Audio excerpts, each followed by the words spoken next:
क्या भारत जैसी पुरानी सभ्यता वाले देश का लोकतांत्रिक शासन एक ऐसे व्यक्ति के प्रभाव में चल सकता है जिसने कि भारतवर्ष में जन्म भी ना लिया हो?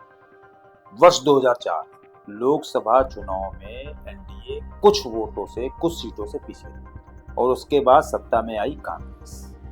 एक बड़ा ढिंढोरा पीटा गया कि सोनिया गांधी ने त्याग कर दिया है और उन्होंने प्रधानमंत्री पद स्वीकार किया और अपने स्थान पर अपने खास जो उनके जेब के लॉयल्टी के व्यक्ति थे, सरदार मनमोहन सिंह, डॉक्टर मनमोहन सिंह, प्रसिद्ध विश्व स्तर के अर्थशास्त्री, उनको जो है प्रधानमंत्री नियुक्त किया। और यहीं से शुरू होती है भारतीय राजनीति की वो बड़ी बहस जिसमें कि ये प्रश्न उठता है कि क्या भारत का प्रधानमंत्री कोई और सत्ता किसी और के हाथ में? स्वागत है मित्रों हमारे YouTube channel The Social Pulse by Shri Deepika में, और हम अपने चैनल की श्रृंखला कांग्रेस के कुकर्म पर चर्चा कर रहे हैं। कांग्रेस का ये कांड जो है अपने आप में बहुत नीचे था। 2004 में जब लोकसभा के चुनाव हुए तो केवल कुछ ही सीटों से एनडीए पीछे रही।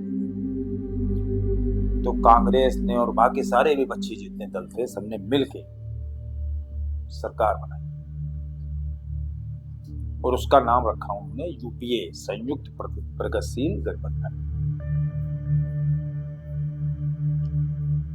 प्रचारित ये किया गया कि सोनिया गांधी ने जो है प्रधानमंत्री पद स्वीकार नहीं किया। वास्तविकता जबकि जो थी वो सबको पता है कि उनको प्रधानमंत्री पद के लिए शपथ दिलाने से मना कर दिया गया था माननीय राष्ट्रपति के द्वारा कि हम आपको प्रधानमंत्री पद के शपथ नहीं दिलाएंगे। बाहर आके खैर वो त्याग की मूर्ति बनी कैमरे पर आकर, और फिर उन्होंने कुछ दिन बाद की चर्चा में अपने जो अपने खास लायल के व्यक्ति थे, उनकी जेब के व्यक्ति मनमोहन सिंह को प्रधानमंत्री नियुक्त कर दिया बोले अपॉइंट कर दिया। पहली बार हुआ कि किसी राजनीतिक दल ने प्रधानमंत्री नियुक्त किया था। उसके पहले जो है राष्ट्रपति प्रधानमंत्री नियुक्त करता था। तो सारी टर्म जो 2 टर्म मनमोहन सिंह ने लिए वो सोनिया गांधी द्वारा नियुक्त प्रधानमंत्री के रूप में ही काम करते रहे। अब इसमें जो मेन कौन कौन से रोल थे, एक तो सोनिया गांधी हो गई जो कि यूपीए की चेयरपर्सन बनी। यूपीए मतलब जो बाकी जो विपक्षी दलों का गठबंधन तैयार हुआ एनडीए के अगेंस्ट में, और साथ में एक बनाई गई राष्ट्रीय सलाहकार परिषद एनएसी, वो उसकी भी अध्यक्ष चुनी गई। कांग्रेस संसदीय दल की नेता भी चुनी गई। बस ये था कि प्रधानमंत्री मनमोहन सिंह। विपक्ष ने इस बात का बहुत तीखा विरोध किया। विपक्ष मतलब एनडीए। लेकिन जैसे चलना था वो वैसे ही चला। पब्लिकली दिखाने के लिए प्रधानमंत्री मनमोहन सिंह थे, लेकिन वास्तव में जो नेतृत्व था वो सोनिया गांधी के पास था। किसी भी तरह का जो कि निर्णय लेना होता था वो पहले एनएसी के पास जाता था और फिर वहां से जो निर्णय होता था उसको प्रधानमंत्री केवल इंप्लीमेंट करते थे। यहाँ पर ये इंप्लीमेंटिंग अथॉरिटी बन के रहेगी और सुपर प्राइम मिनिस्टर के रूप में सोनिया गांधी काम कर रहे हैं। पूरी सरकार का रिमोट कंट्रोल उनके पास था। इसीलिए उस सरकार को, मनमोहन सिंह की सरकार को, रिमोट कंट्रोल्ड गवर्नमेंट कहा गया। जो भी कानून नए बनने होते थे या जो भी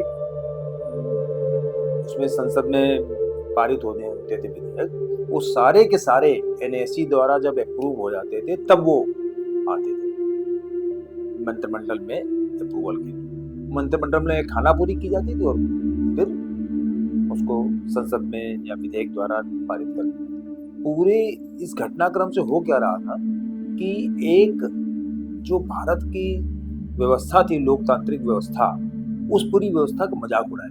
प्रधानमंत्री पद को इतना गौण कर दिया गया था कि जिसका कि कोई महत्व नहीं माना जाता था। विदेश से भी कोई डेलीगेशन आता था तो सोनिया गांधी से मिलता था।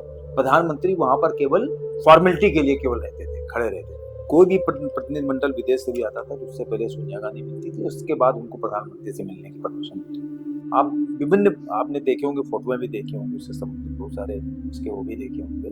और विपक्ष मतलब एनडीए इस पर क्यों क्वेश्चन मार्क उठा रहा था? क्योंकि सोनिया गांधी विदेशी, भारत में उनका जन्म नहीं हुआ था। भारत में केवल वो कांग्रेस पार्टी की जो उस समय नेता थी इंदिरा गांधी, उनके लड़के के साथ शादी करके आई।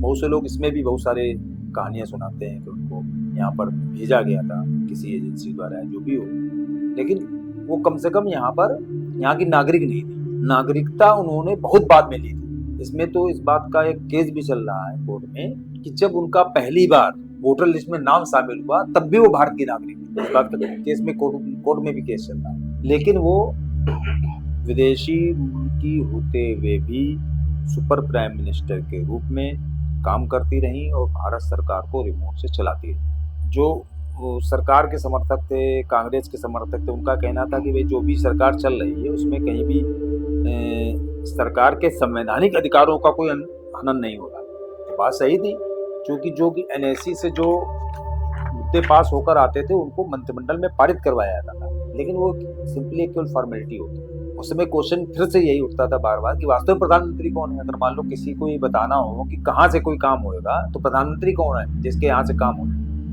तो प्राइम मिनिस्टर वास्तव में जो थी काम करने वाली सोनिया गांधी। बस ये बात होती है कि उनका प्रधानमंत्री के रूप में शपथ ग्रहण नहीं हुआ। और चूंकि इस तरीके से एक सत्ता के ऊपर सत्ता, जो सामान्य लोकतांत्रिक सत्ता थी, उसके ऊपर भी एक सत्ता सुपर पावर के रूप में भारतवर्ष के राजनीतिक परिदृश्य में काम कर रही थी, उसके बहुत सारे दुष्परिणाम देखने को मिले। उन दुष्परिणामों में सबसे बड़ी बात यह थी कि जो भी शासन और सत्ता के स्तर पर जो भी गलत हो रहा था, बहुत सारे, एक तो भ्रष्टाचार हुए उस दौरान 2004 से लेकर 2014 तक इतने भ्रष्टाचार हुए जिनकी कोई लिमिट नहीं। उन सारों का दायित्व मनमोहन सिंह के ऊपर आया क्योंकि प्रधानमंत्री थे, लेकिन जो वास्तव में इसके लिए जिम्मेदार था उसके ऊपर कोई क्वेश्चन मार्क नहीं लगा। और मोदी जी ने भी कहा भी था कि मनमोहन सिंह जी जो है रेन कोट पहनकर ना होते। इस बात पर बहुत विवाद हुआ था, लेकिन वास्तविकता ये थी कि वो रेन कोट जो था वो सोनिया गांधी का था, जिसको कि पहन के मनमोहन सिंह नहा रहे थे। लेकिन मनमोहन सिंह की इस कारण से बहुत बदनामी हुई। उनको मौनी बाबा भी कहा गया कि वो शांत, मतलब कुछ बोलते नहीं थे, किसी चीज पर कोई प्रतिक्रिया नहीं दे पाते थे, और सोनिया गांधी के इशारों पर काम करने वाले एक कठोरकचली प्रधानमंत्री साबित हुए। वो जो 10 वर्ष का पूरा जो कार्यकाल था यूपीए का, वो इस दृष्टि से इस कालखंड को बहुत ही ऐसे कार्यकाल के रूप में याद किया जाएगा जिसमें कि शासन सत्ता के ऊपर एक और सत्ता किस तरीके से किसी देश में किस तरह की विसंगतियां पैदा कर सकती है, और कांग्रेस ये सब करने में पहले से ही